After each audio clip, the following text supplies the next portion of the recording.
It's the Kink Consultant Podcast, where we're turning up the heat on all things kink and dating, relationships, and pop culture. So close the door, plug in your headphones, and let's get down to it.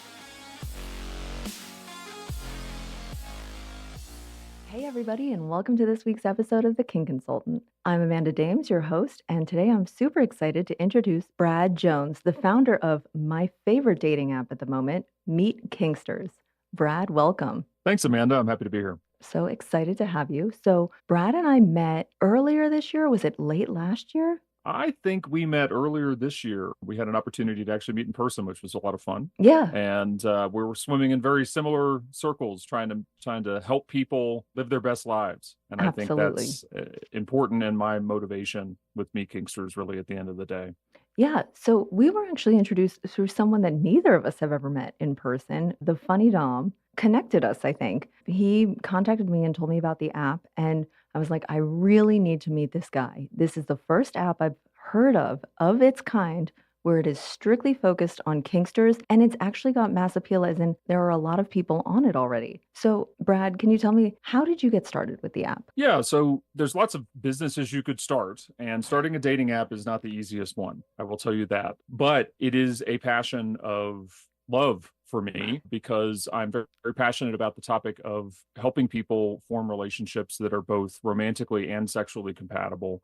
And I'm also trying to solve my own problem, right? I'm in my 40s now, and really throughout my 30s, I was able to find that I was discovering my personal sexual identity and what I wanted to share with partners. And there really wasn't anything on the market that allowed me to pursue both a sustainable, real, deep relationship with someone and be able to communicate the sexual desires and component of a relationship that has lasting power up front. And what I would have to do, and I think a lot of people who have the same problem have done, is, I would go on to pick your dating app and try to say and telegraph with the right kinds of keywords and hints and suggestions that, this is the kind of person, this is the kind of relationship I'm looking for, without coming across as creepy or too forward, right? Because a lot of apps in this space assume that you're just after a hookup. And I'm not just after a hookup. I think most people, after a certain point in life, want a relationship that is deeper than just a hookup. And there really wasn't anything on the market like that. So Meet Kinksters, the premise is very simple. It's just to really meld those two parts of the adult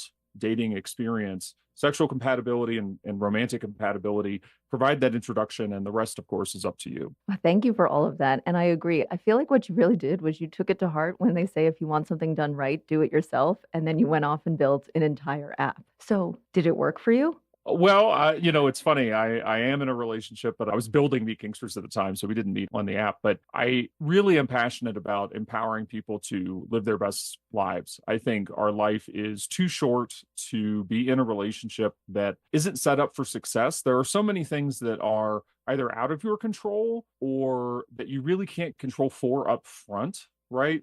Losing a job, kid problems, raising kids is hard if you want kids, navigating your career, certainly post COVID, right? There's a lot of challenges around where to live, all of these kinds of things that you can't control for up front. Life is unpredictable, but the things that you can control for is how do you select somebody that matches you in ways that do set you up for success? And, this is a podcast about healthy adult sexuality. Let's be real, right? If you are dominant and looking for a submissive, right, regardless of your gender, or you are asexual, right, or you are vanilla, these are things that are important to match on. And if you're mismatched down the road, when you have already fallen in love and are really emotionally invested in somebody, and then you find out that you're sexually incompatible, that's heartbreaking. Yeah. This is a world of what, 7 billion people or something like that at this point. I don't believe in soulmates. I think that's kind of a weird thing to believe in, but there are probably thousands, if not even maybe millions of people around the world who you could have a really healthy relationship with. But just getting along with somebody, and I've had this in my personal experience, just getting along with someone on a lot of the things that matter doesn't mean that you're going to match on all of the things that really matter that are deal breakers for you. And if a shared sexual compatibility is a deal deal breaker for you. Maybe it isn't for certain people.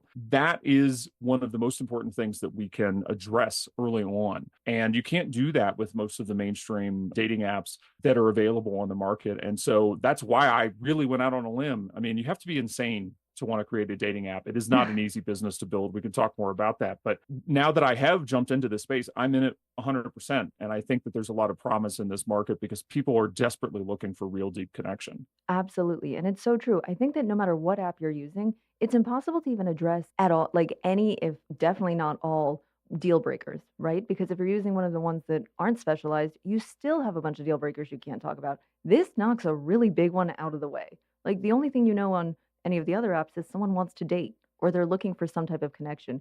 Here, they're looking for some type of connection plus the kink side. I'm on the app. I am taking like a slight break from dating, but I cheat every so often and get on Meet Kinksters and check out who's in my area and things like that.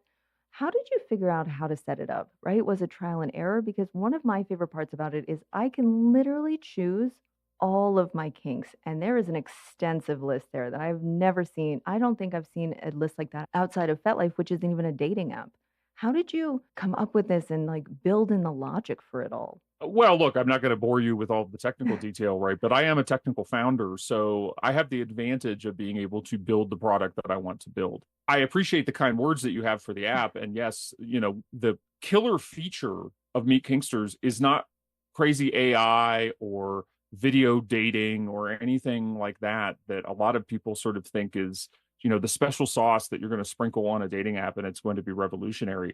Really, at the end of the day, we're talking about an introduction service. Dating apps are introduction services. I cannot control whether or not you have a good relationship or if you're going to get matches or anything like that. Anybody who tells you that they're going to guarantee you an experience like that, go pay a overpriced matchmaker a few $1,000s for that kind of experience. I can't guarantee you that. As you just said, I can provide is the ability to say, here's what I'm into. If that appeals to you, great, we can move forward. And I'm interested in your thoughts about this, as especially because women, I do think in our sort of heteronormative, generic experience in the US, which, is a lot of what drives dating for most people, it is a different experience, right? For men and women. And I think what we're actually able to do when we can say what we're about up front is that it takes the pressure off of that experience because I don't have the pressure. If I'm dating somebody in sort of a vanilla world, but I'm kinky and I want, a particular kind of relationship or whatever, I've got to telegraph that to you. I've got to kind of hide the ball. I've got to like kind of hope that maybe things get sexual on a certain date or whatever. That's not a way to start a healthy relationship. If I know that we're after the same kind of things early on, that takes the pressure off. I can say, you know what, I can actually get to know this person and I don't have to feel pressure to jump in bed with them, right? It's almost Mm-hmm. paradoxical that you can have a more, dare I say, traditional dating experience where you can get to know somebody a little bit deeper without feeling the pressure to get sexual, right away if that's not what you're into, because down the road you've got a good chance of actually being compatible, right? And you don't have to kind of slip it in and hope that they don't get scared off. That's the goal. I'm interested You to see if that resonates with you. you have literally just blown my mind because you're right. The whole time I'm like, yes, it's a much more authentic dating experience, but it didn't even cross my mind how much more traditional it is because I'm not waiting for my big reveal of are they actually going to be okay with this part of my life? It's sort of like that can be on the back burner and then I get to find out about all the other things. Which is that how vanilla people are dating?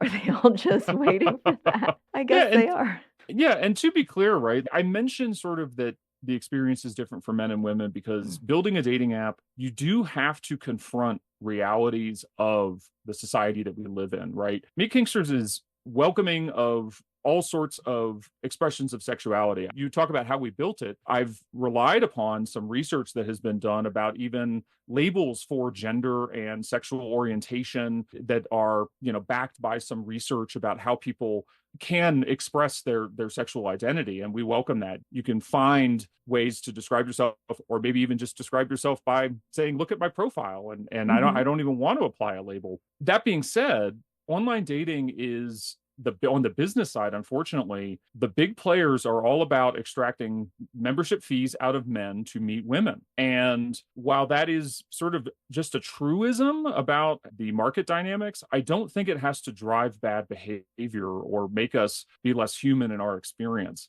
Meet Kinksters, for instance, you can't post, pictures, nude pictures, right? You can't post really explicit things on the app, even though it is a sex positive app, because we want people to be connecting in a serious way. If you want to send dick pics to somebody, find somewhere else to do it. There are so many other dick pic options. Sure.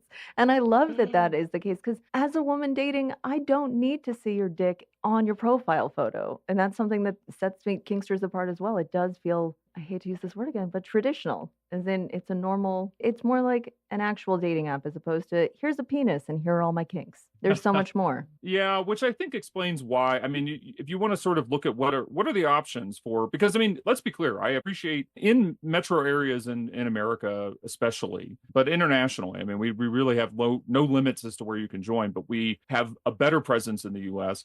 The numbers are growing, but they are still meager. And I don't do what a lot of upstarts in this industry do, which is to lie to my users by creating a bunch of fake profiles of attractive women that don't exist, right? To incentivize men to open up their wallet and pay for a premium membership to message women that literally do not exist or are AI chatbots or are paid animators from Asia. This is what my competition does. A lot of my competition, not all, but a lot of them. And it's a lie. And I'm just too good a Boy Scout to do it. Really, I do want you to feel like you're using any other sort of dating app, but for the fact that you can also match based on sexuality. And I even go so far as you have to take a selfie when you join. We don't publish it, right? But we do use it for spam prevention. Spammers don't like taking selfies of themselves and showing you who they are, right? So you actually have to prove that you are a live, real person behind the phone or the computer when you sign up. That limits, potential growth a little bit because it is a speed bump to join. But again, I want people to have the best shot of matching as they possibly can, but it doesn't stop people from having bad profiles, right? You still have to put your best face forward. And that's, I think, part of the future of Meet Kinksters is that we can help people put their best face forward and learn how to express themselves, the vanilla side and the kinky side, if that's what you're about, and show your whole person and not be pigeonholed into just feeling like you have to put an explicit photo up because it's an adult dating site. Yeah, because it's more than an adult dating site. I mean, I guess they're all adult, but it's not a sexually explicit one, even though it deals a lot with sexuality. I want to go back to what you were saying about those fake profiles. As a woman dating, that's not something we run into a lot because we are the ones getting messaged. And I know a lot of times when I swipe right, I match with someone and I'm living the dream on the apps. But I've heard from so many men that they get on and really, I see on a lot of men's profiles them writing like, I'm not looking for your OnlyFans. I'm not interested. I'm not going to pay for your subscription. So, do you keep those types of things off the app as well? Yeah, I mean, advertising is not permitted. There's a few things about, I think, the modern online dating setup that the sort of swipe culture that you just described that Mm, doesn't work and that we have set up to try to engineer for a better experience. First of all, it's not a swipe app. That's a very purposeful choice that I've made because I think swiping commoditizes dating in a way that's not particularly helpful. It is a way, it's a very successful way for dating apps to keep you coming back, honestly gamifying your desperation, right? yeah. Especially if you are a man, right? There you constantly go on to the app, right? You even say, I go on there and I swipe right and it's like, yeah, guys swipe right far more than women do because it's a numbers game. And I'm trying to sort of get away from that because again, swiping doesn't help you actually hone in on people who you're well suited to when it comes to sexual compatibility and all of the other stuff, right? So the experience on Meet Kinksters is you see a list of sort of who is near you, right? It's more like old Yeah. school match.com, right? Or OkCupid or an app like that where you see the universe of people that is out there. And then you can sort of go through them and look at them and consider them and maybe come back later and send an introduction. It's much more purposeful because swiping gets you addicted to the app, but Yeah. it doesn't really get you to better quality matches. And also, a swipe doesn't convey any information. On Meet Kinksters, I've required people to actually send an introduction. So you have to, hey, baby is not a good introduction. You have to put in a little bit of effort. It doesn't guarantee you a match, but it gives you an opportunity to actually say why you're interested, which I think is more human. Yeah, and I think that what you were saying about swiping is so true because it doesn't foster any type of connection. You swipe right and you match with someone, and the immediate thought isn't, oh, let me go connect and create a meaningful connection right now through a message. It really is, when's the next person going to match with me? So you go swipe 20 more times, and then you might go back to your matches later. It depends. You may be done after that. So, have you had any success stories so far from Meet Kinksters? Have you heard of any marriages yet? Well, marriages, I'm not quite sure about that. I mean, Meet Kinksters is still very new. People do match. What we need, and this is the call to action for your listeners, is more people to join, because the more people who join and give it an opportunity to work for them, the more matches there will be. And I think I would love to hear about the first long-term partnership, even short-term partnership that works, right? From users that, we can share some success stories like that. Hmm. But I think just as important, and this is a great segue into really why I think you and I have connected on this and some of the plans that we have around helping people in this space, is that it's not just about dating, right? I think people are desperate to be validated and educated and feel like they are not weird or wrong or perverted, right, for wanting what they want as a consensual adult in a Yeah. healthy relationship. That's my measure of success, right? That, and honestly, building a viable business. But I think there is plenty of money to be made in helping people. So I think compared to the large incumbent players in mainstream dating like Match.com or Match Group, really, that owns Yeah. not all of them, but most of them. It's a public company. They've got to chase profit quarter over quarter to keep their stock price up, and it's not working all that well. I'm privately held. I can actually be more concerned with building something sustainable and helping people, and that's my goal. That is definitely why we connected because de-shamifying and demystifying kink, that's our North Star right now, or at least mine. And I think it's yours, and we've connected over before. Because in my experience of talking to people, no matter how long they've been in the scene, shame can still sneak up on people, right? And the more you are validated and understand you're not alone, the better or like the more enjoyable your experience can be overall. What sets you apart from FetLife? Because as we know, FetLife is not a dating app, right? But a lot of people use it as one. And Meet Kinksters is the first app that came along for me. And I was like, this is sort of like FetLife, but without all of the noise that comes along with it. It's sort of like your community is right there on the page. And it's not just an app, right? You can use it on your PC or laptop as well, right? I Yeah, mean, yeah, we have a web version. You can use it on the web. I wouldn't say that right now Meet Kinksters is a replacement for FetLife. no. I do think that there is some opportunity there to improve upon really what remains the only viable option for sort of social networking in the sex positive space. But FetLife has first mover advantage. It is the thing that people like yourself, right? When people say, "Where do I find community?" Now, I would say 99% of the time somebody experiences in the Like, alternative sexuality space, I would say, right? Not just kink, right? Because while it's called Meet Kinksters, right? I'm like I said, you can find somebody who's asexual, right? That is a perfectly valid sexual preference that will drive your relationship success. But FetLife, you're correct, doesn't want to be a dating app. They could certainly be a dating app if they wanted to be one. But John Baku, who owns FetLife, has publicly stated many times that it is not a dating app. He wants, and the leadership there wants people to connect in real life at munches, at sloshes, things like that, and use FetLife as an adjunct to real life. I think that's a bit of a denial of reality, but it also provides a market opportunity that I'm trying to exploit. So I'm not going to complain about it. But I think FetLife's a victim of its own success. And also in 2024, online spaces are increasingly marketplaces for commerce as much as they are anything else. So a mhm. lot of, again, speaking to the male experience, and I understand that this does not translate for everyone, but speaking to the male experience on FetLife, your mailbox is not overflowing with people wanting to date you. Your, pictures are not getting hundreds of thousands of likes, right, from Yeah, thirsty men. And when you do get contacted, a lot of times it's from somebody who is selling their OnlyFans, which is not to disparage anybody who's on OnlyFans. Content absolutely creators, not. that's valid sex work. But if your intent is to be on FetLife to try to connect with people and maybe date, right, or form some sort of romantic relationship or sexual relationship, it can be very frustrating to basically be seen as a mark. I think that is what we are trying to overcome. That's why, on Meet Kinksters, you're not allowed to advertise your OnlyFans. Sex workers are welcome, but it is not the place to advertise. It is a place to connect, right, for relationships. I want it to be a safe space there. So we moderate very heavily for spam for that reason. It's not to erase that part of the valid sexual experience, but not every forum is designed for every use. And FetLife, unfortunately, right now, is basically a porn site. It's monetized. The only reason to join FetLife with a premium membership is to watch user-generated porn. There's no other reason to pay. And similarly, I think the reason to pay for platforms like Meet Kinksters is for access to people who are serious about connecting for the reasons that we exist. And I'm not trying to eat FetLife's lunch on being a porn site.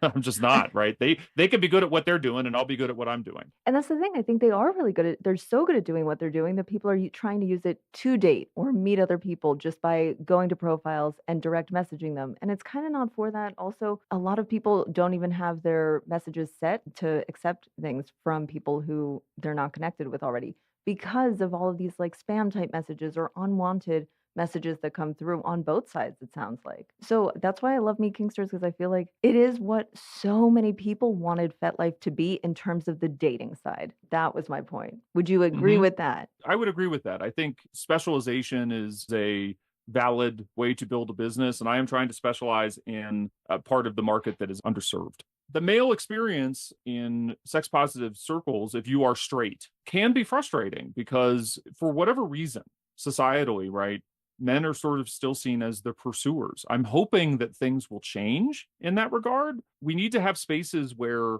everyone is treated with respect and that, spam or advertising or whatever is not tolerated. But also, I think what I'm trying to encourage my users to do is really lead with their humanity. If you're a man in this space that is reasonably frustrated, right, with being messaged or liked or whatever on FetLife by only people who are selling their OnlyFans, right? You also need to be part of the solution by being kind and human yourself.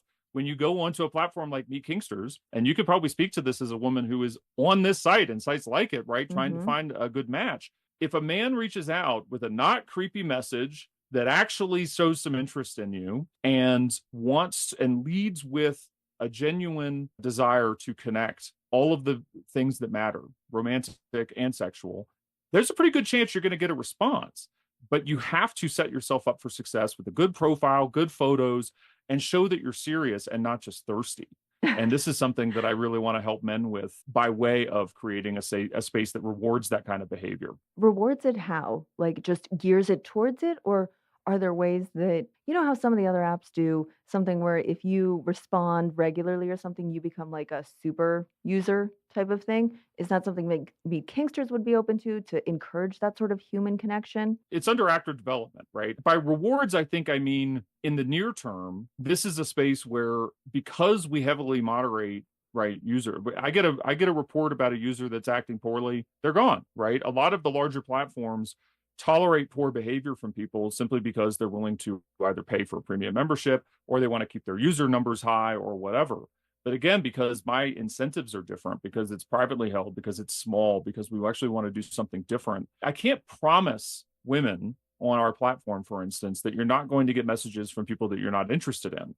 But if you say no, that person never messages you ever again, right? They are blocked because you're not interested, right? And if their behavior is poor, they'll be off of the platform. So we can set up a culture of not tolerating bad behavior to where I really want Meet Kinksters to be a platform that has a reputation as a safe space for everybody. It's a safe space for the general use case of straight men and women, that women can feel like they can be on the platform and be contacted in a way that is more genuine. And also that men can feel like they're in a space where showing genuine interest and following the rules means that you have a higher chance of success because that's the community that we're developing. It won't happen overnight, but that's my goal. I love that the focus is on creating a safe community, because that was one of the first questions I asked you was like, what safety net do you have in place when you're in this space? Because it can be so dangerous especially when it's known as an adult dating site. And then the other part I love is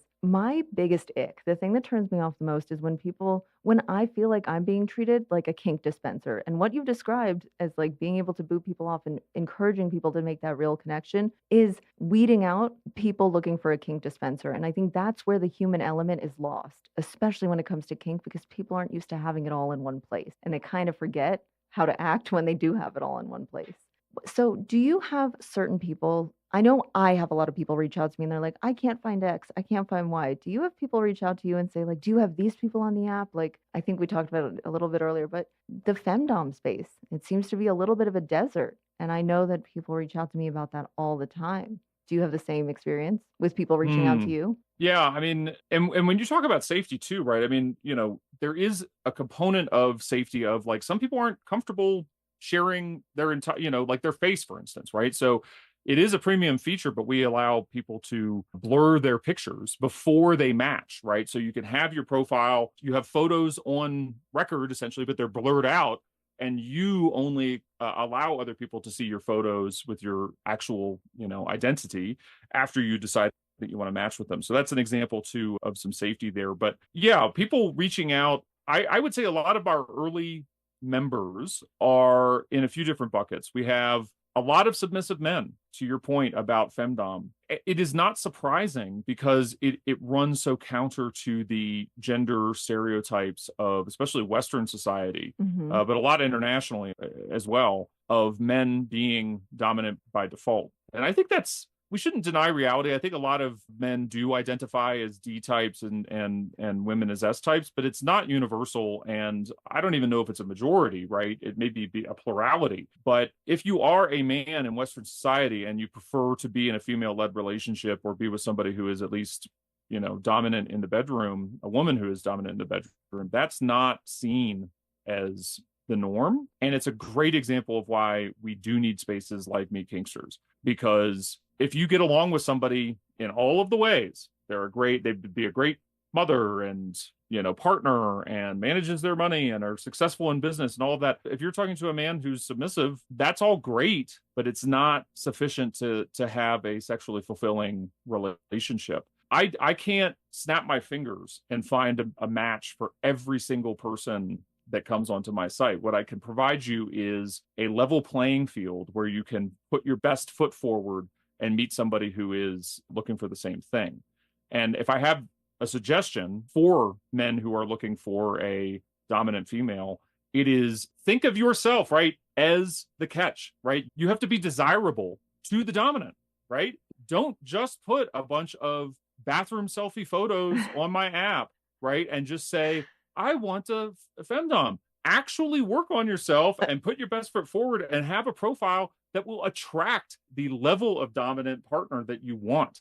I think this is where people like yourself, Amanda, can help in this space, because you're not going to be given a compatible partner on a silver platter. You've got to invest in putting your best foot forward. And I think for submissives, that includes really making yourself appealing to the kind of dominant that you want, because dominant women are out there, to use this example, but they're not going to go after a low value submissive. They want the highest value quality submissive that is ready to bring their best self to that relationship. That's how you meet a dominant female. That was amazing advice, and I couldn't agree more. This whole idea of just like, "Oh, pick me," throwing stuff at the wall and hoping that someone's just gonna come in and swoop them up, that's not a reality. No matter what amazing dating app there is out there, I don't even think you could pay a matchmaker to work with that.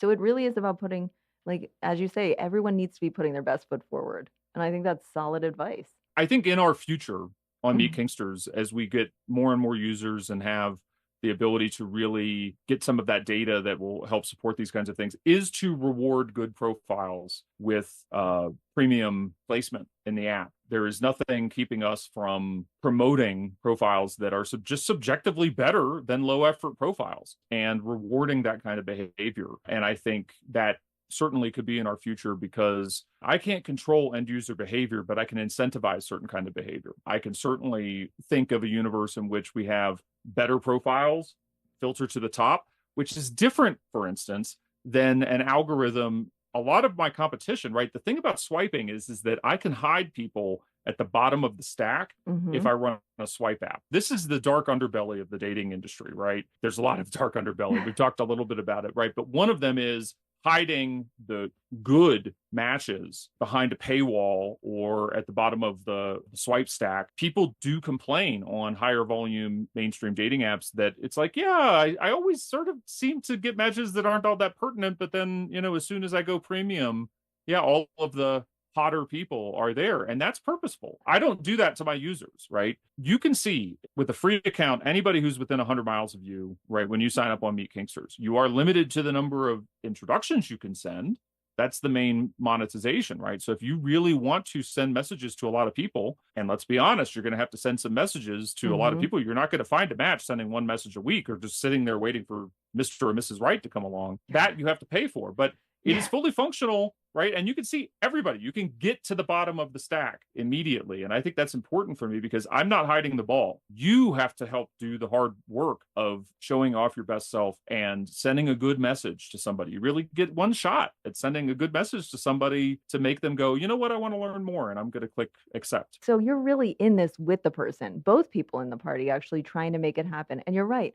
On some of those other mainstream high volume apps, you reach your max number of likes, and then all of a sudden it seems the perfect person is put in front of you. But in order to swipe right on them, you're out of luck unless you pay. And it's gross that it's being commoditized like that because these are people's love lives. They're trying to connect, and you want to be able to give them that opportunity. And I would say too, right? Like women have a different experience on dating apps. Okay. You know this. We do. And part of, I think, what women should be insulted by with how they are treated by a lot of my competition, not all, but a lot, is that you are the product for most dating apps. You, especially the more sort of, traditionally attractive you are, right? The more sort of social dating value by traditional measures that you provide, right? The more likes that you get, paradoxically, as a woman, right, on let's say Tinder, Hmm. the more likes that you get from men above the average, if talking in straight land, the more you will be treated as a product and less as somebody who is actually destined for a relationship that might work because you have your value to the platform, especially as a free user, is in being that carrot at the end of the premium upgrade stick. And I think that's perverse. You're right. And we There need to, as an industry, talk about how we are treating men and women. And there is poor treatment on both sides of the equation because dating platforms don't care if women actually match, that you are used as a tool to extract cash out of lonely men. That is absolutely disgusting. And admittedly, I have never thought about it like that, but I feel like I'm about to go delete all of my other profiles right now because you're right. In fact, they're probably less invested in certain people actually making a connection at all because that means they're losing some of their free product that they're using to make money off of. I'm going to say it, it almost makes the ones who are at least paying women to be on there almost more ethical because at least they're paying them. This is insane, and I have never thought about it like that. I don't know if I like this. It's better to be aware, though. Well, it's not unlike any other social media, right? Where we are all the product on social media, right? Like Yeah. your data is really how you pay for free Facebook or Instagram or whatever else.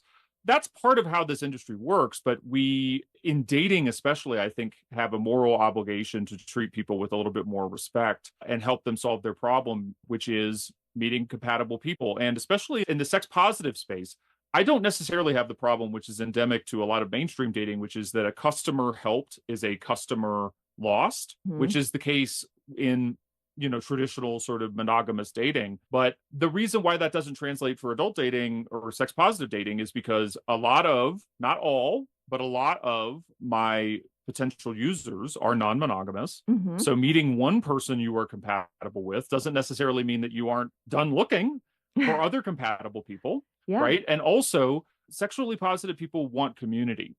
And so, even after you have found somebody who you might want to date, you are still interested in meeting people who you might want to be friends with. And mainstream dating is doing this as well, right? I can't say that this is a unique thought. The mainstream players, mostly because they need to find a way to retain users after really they either burn out on dating or find somebody they like, are also doing social discovery. But that's particularly sticky in this space because kinky people in particular like meeting other kinky people and hanging out, even if you're not going to have sex. The need for community is even higher when you're kinky because, yeah, I mean, you can go play, I don't know, cornhole with a group of people, and there's your community who enjoys playing cornhole. Things like this are they're a lot more secretive. And as much as I wanted that to change, sometimes, sex life needs to be private, but just knowing that you have this group of people that you can meet up with who share at least a base level common interest makes a huge difference. That is what I get the feel from the Meet Kinksters is I sense the community in it and know that that's like my pool of people. Yeah, like I said, it's selection bias. What do you have any other dating advice tips for profiles? Because now I'm like,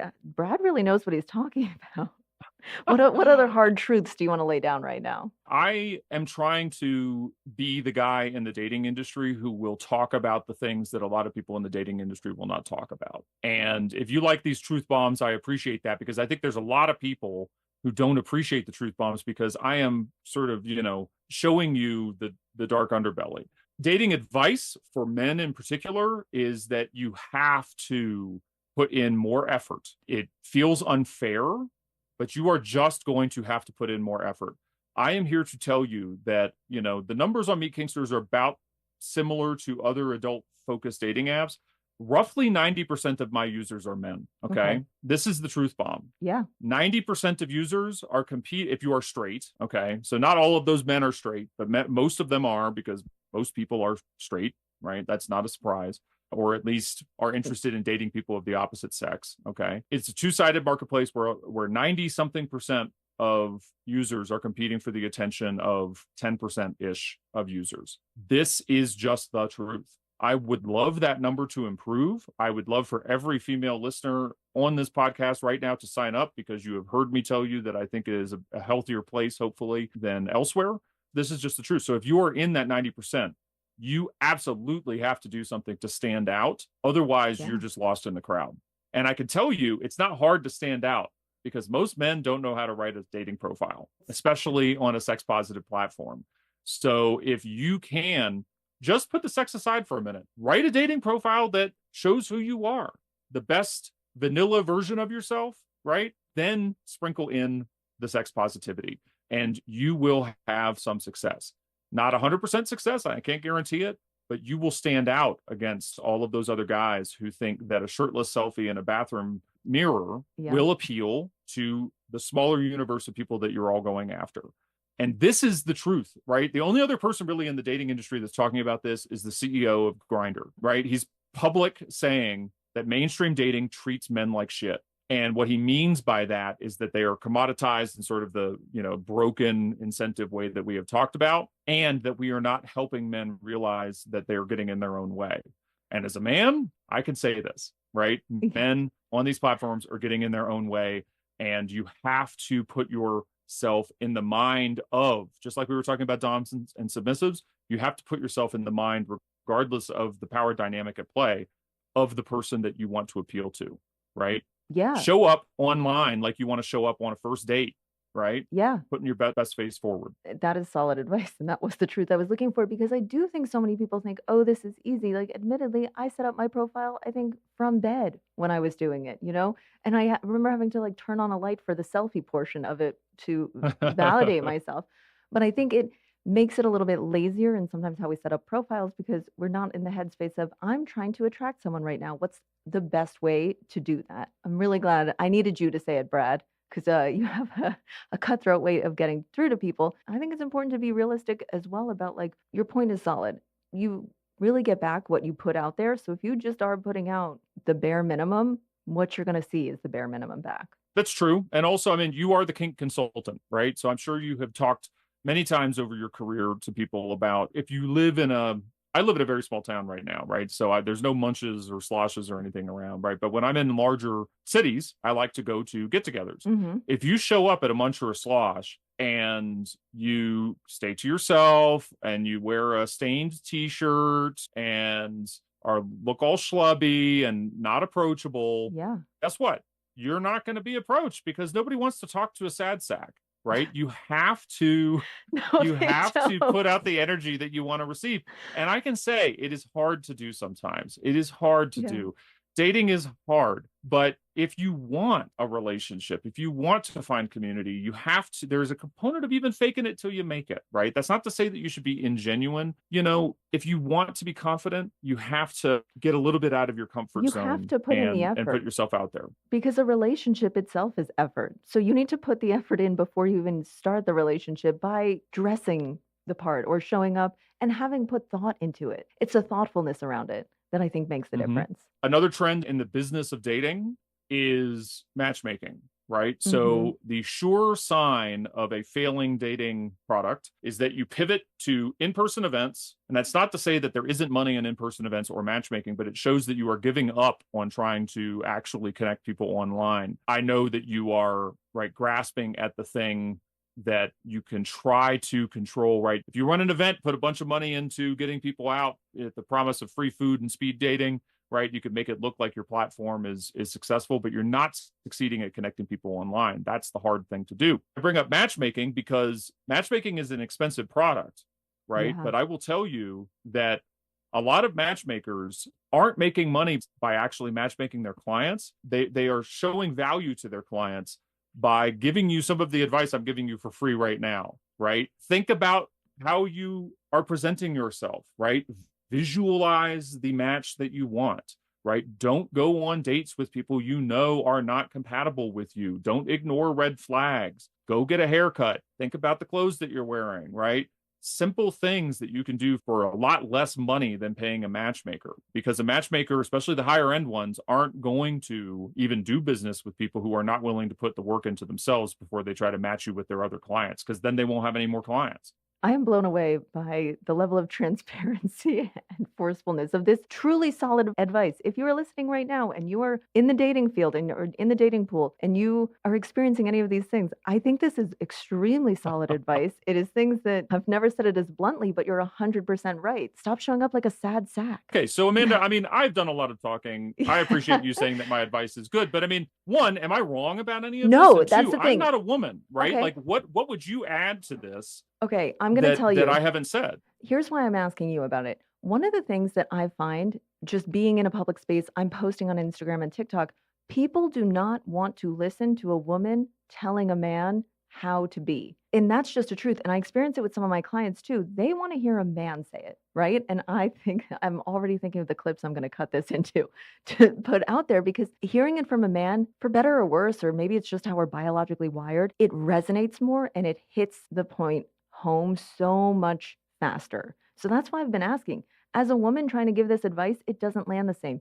I often talk mostly to women when I'm giving advice on TikTok and Instagram, when I'm creating free content, just trying to educate people. I know who my audience is because I know who's listening. Yes, I talk about Dom and sub, but you kind of mentioned it earlier. A lot of women are sub leaning. So when I talk about a sub, I do not gender it, but oftentimes that's who I end up talking to about it. And I myself am a switch, so I both Dom and sub messages resonate, but that is why I have let you talk, Brad, because you are just spitting out facts. Well, yeah, I think that's great. I think we are saying some things that need to be said, which is Yeah. not, I spent a lot of my life before I got into this space in sort of the political spheres. I've done, you know, a lot of media, right? One of the ways, and unfortunately, I think what has happened with media in the age of YouTube and short attention spans and a 24-hour news cycle is that the more provocative and incendiary you are, the more airtime you get. So why not just say all the provocative and incendiary things? I don't think what I'm saying here is all that provocative,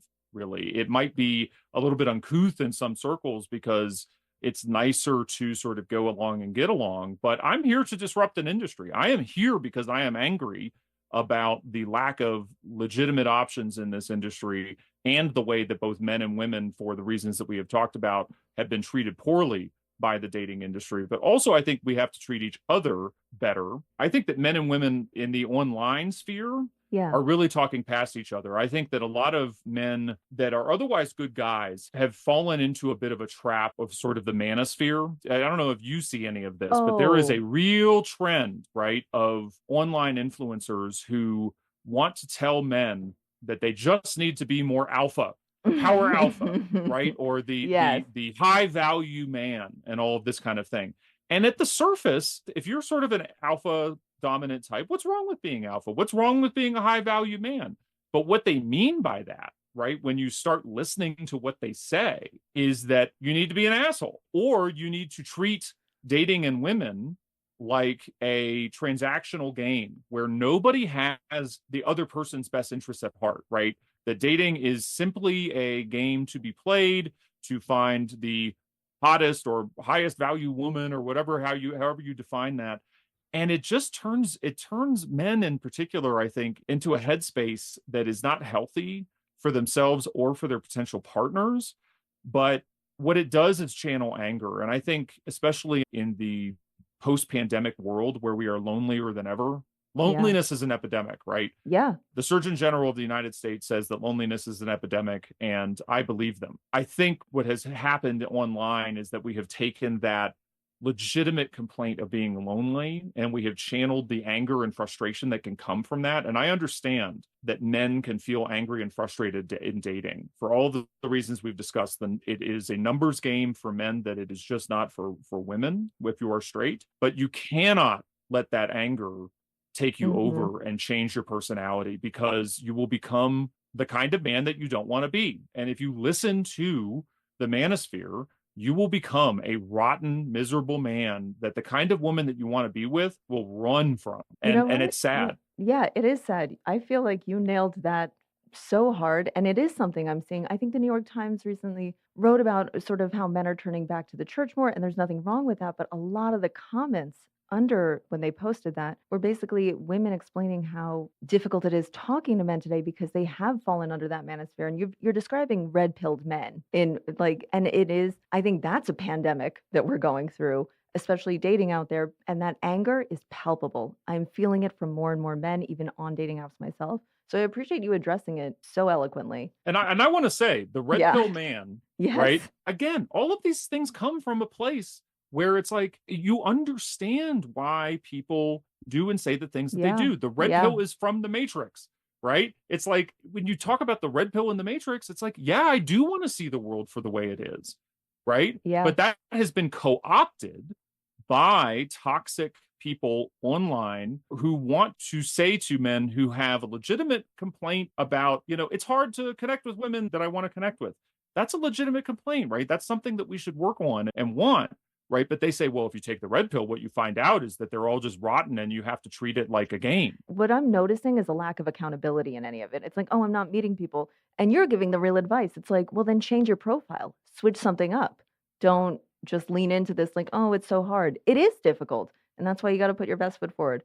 All right, we are coming up on time. And I just want to ask if someone listening now wants to go set up a Meet Kinksters account, what can they do? Please join us on Meet Kinksters. You can join, it is just as helpful for me if you join as if you pay me money. I would say that there are good reasons to pay money for a premium membership, including some of the things we talked about, right? If you're concerned for your privacy, you can blur your photos on your profile. We do require people to put a picture of themselves on their profile. It is a way to ensure genuine profiles. That might change at some point in the future, but it's what we do to create the kind of community that I've talked about wanting to create. You can find us at meetkinksters.com. You can go to meetkinksters.com/TKC for the Kink Consultant, and you can get 50% off your first month of premium membership.